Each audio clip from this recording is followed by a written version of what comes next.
श्री दरबार साहिब दे विच हर रोज़ लखां की गिणती दे विच संगत नतमस्तक हुंदी है ते लखां दी तादाद दे विच संगत गुरु घर दे विच लंगर भी छकदी है। ते इसे लंगर दी जिहड़ी जूठ है, जिहड़ी रहंद खूंद है, उस दा ठेका SGPC दे वल्लों दिता जांदा है। ते हुण इल्ज़ाम ये लगे ने कि जिहड़ा ठेका दिता गया है ते इस दे विच करोड़ां दा घपला होया है ते SGPC दे फ्लाइंग स्क्वाड दे वल्लों ही ये कार्रवाई कीती गई है। तो इल्ज़ाम ये ने कि जिहड़े मुलाजम ने उन्होंने हेरा फेरी की है। हालांकि SGPC दे वल्लों जिहड़ा गबन किया गया है, जिन्हां मुलाजमां दे वल्लों उन्हां खिलाफ कार्रवाई भी की गई है तो उन्होंने ये राशि जमा करवाउण लई भी कहा गया। तो तुहानूं दसदे हां कि श्री दरबार साहिब दे अंदर जिहड़े लंगर की जूठ हुंदी आ, सुक्कीआं रोटियां हुंदियां ने, उस दा ठेका दिता जांदा है ते सुक्कीआं रोटियां दी विक्री जिहड़ा चोकर हुंदा है जां होर बहुत सारियां इस तरह दी चीज़ां हुंदियां ने, रहंद खूंद हुंदी है, उसका ठेका दिता जाता है, उसकी विक्री की जाती है। तो अप्रैल 2019 तो दसंबर 2022 तक जिहड़ी नीलामी की गई है जां विक्री की गई है, इस दे विच 1 करोड़ की हेरा फेरी सामने आई है। इसकी डूंघाई दे नाल पड़ताल की जा रही है।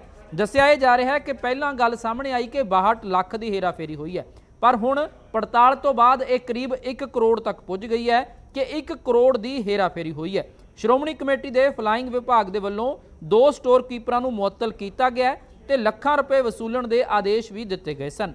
2 स्टोर कीपरां वलों रकम जमा न करवाउण कारण हुण उस समय जिहड़े मैनेजर सीगे उन्हां खिलाफ भी कार्रवाई की जा रही है। 1.5 दर्जन के करीब, जिस दे विच मैनेजर शामिल है, स्टोर कीपर शामिल है, सुपरवाइजर शामिल है, इंस्पैक्टर शामिल है, उन्होंने इस दे नुकसान लई जिम्मेवार ठहराया गया है। हालांकि पहला सिर्फ 2 स्टोर कीपर जिम्मेवार मन्ने गए सन, पर पैसे जमा करवाउण दी ढिल मट अपनाई जा रही सी।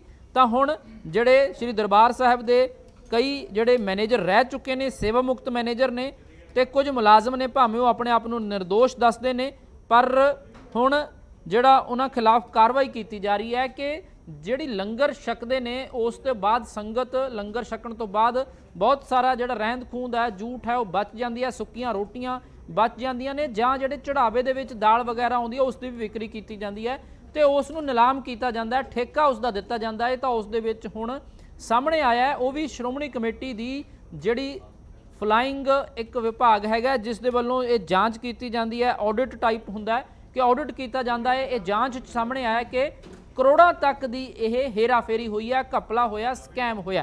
तो इस मामले दे विच हुण ये कहा जा रहा है श्रोमणी कमेटी के वल्लों कि असी कार्रवाई कर रहे हैं। तो 2019 तो 2022 तक जिहड़ा पिछले 3 सालों के विच यह जिहड़े ठेका दिता गया सीगा जूठ दा, उस दे विच घपले दे इल्ज़ाम लगे ने।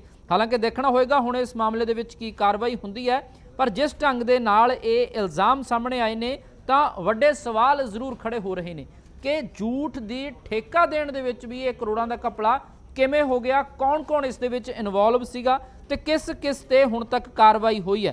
हालांकि श्रोमणी कमेटी सीधे तौर पर इस दे विच कुछ भी कहण तो बचदी नज़र आ रही है, पर यह गल हुण तक सामने आ चुकी है कि जिहड़ी संगत है लाखां दी तादाद दे विच श्री दरबार साहिब नतमस्तक हुंदी है, लाखां दी तादाद दे विच उत्थे लंगर वरताया जांदा संगत नूं, पर उस दी जिहड़ी जूठ है, उसकी जिहड़ी रहंद खूंद है, उसका लंगर का जिहड़ा एक बच जांदा मटीरीअल है, जिहड़ा सुक्कीआं रोटियां ने जां जिहड़ा चढ़ावा चढ़दा दालां दे वजों होर चीज़ां दे विचों वो अलग-अलग हुंदा है, उसकी नीलामी की जाती है, विक्री की जाती है, उसका बकायदा तौर पर ठेका दिता जाता है। तो वो ठेका देण दे दौरान कुछ घपला होया है तो वह घपला 62 लाख जांच सामने आया। फिर हुण जिहड़ी 3 सालों दे विच जिहड़ा घपला है वो 1 करोड़ तक पहुँच गया। तो उस दे विच स्टोर कीपर ने, SGPC के अपने मुलाजम ने, कुछ मैनेजरां दे नाम भी सामने आ रहे हैं।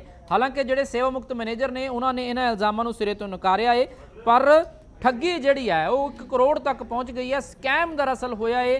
श्रोमणी कमेटी खुद इसकी जांच कर रही है, कार्रवाई कर रही है, तो जिहड़े स्टोर कीपर सीगे उन्हां ते रिकवरी भी पाई गई है कि जिहड़ा एक घपला होया है इस दी जिहड़ी राशि है उसनूं जमा करवाया जाए श्रोमणी कमेटी के खाते दे विच। तां लंगर के प्रबंधां दे विच करोड़ां के घपले की गल सामने आई है। श्री दरबार साहिब दे विच एक घपले के इल्ज़ाम लगे ने। हालांकि देखना होएगा श्रोमणी कमेटी इस ते की प्रतिक्रम देंदी है, पर जिस ढंग दे नाल ये गल सामने आई है कि श्रोमणी कमेटी दे ही जांच विभाग है, जांच टीम है, जिसने ये गल सामने लियांदी है कि इस जिहड़ा रहंद खूंद है लंगर की जिहड़ी झूठ है जिहड़ी जां सुक्कीआं रोटियां ने जां जिहड़ा चढ़ावा ਚੜ੍ਹਦਾ ਏ ਲੰਗਰ ਦੇ ਵਿੱਚ ਦਾਲਾਂ ਹੁੰਦੀਆਂ ਨੇ, ਕਿਉਂਕਿ ਉਹ ਦਾਲਾਂ ਦੀ ਜਿਹੜੀ ਸਮੱਗਰੀ ਹੁੰਦੀ ਹੈ ਉਹ ਉਸ ਲੈਵਲ ਦੀ ਨਹੀਂ ਹੁੰਦੀ ਜਿਸ ਲੈਵਲ ਤੇ ਕੁਇੰਟਲਾਂ ਦੇ ਵਿੱਚ ਦਾਲਾਂ ਬਣਦੀਆਂ ਨੇ। ਦਾਲਾਂ ਜਾਂ ਹੋਰ ਚੀਜ਼ਾਂ ਵਸਤਾਂ ਜਿਹੜੀਆਂ ਤਿਆਰ ਹੁੰਦੀਆਂ ਨੇ ਤਾਂ ਉਹ ਫਿਰ ਉਹਨਾਂ ਚੀਜ਼ਾਂ ਦੀ ਨਿਲਾਮੀ ਕੀਤੀ ਜਾਂਦੀ ਹੈ, ਵਿਕਰੀ ਕੀਤੀ ਜਾਂਦੀ ਹੈ, ਠੇਕਾ ਦਿੱਤਾ ਜਾਂਦਾ ਹੈ ਤੇ ਉਸ ਦੇ ਵਿੱਚ ਘਪਲੇ ਦੇ ਇਲਜ਼ਾਮ ਲੱਗੇ ਨੇ। ਦੇਖਣਾ ਹੋਏਗਾ ਸ਼੍ਰੋਮਣੀ ਕਮੇਟੀ ਇਸ ਤੇ ਕੀ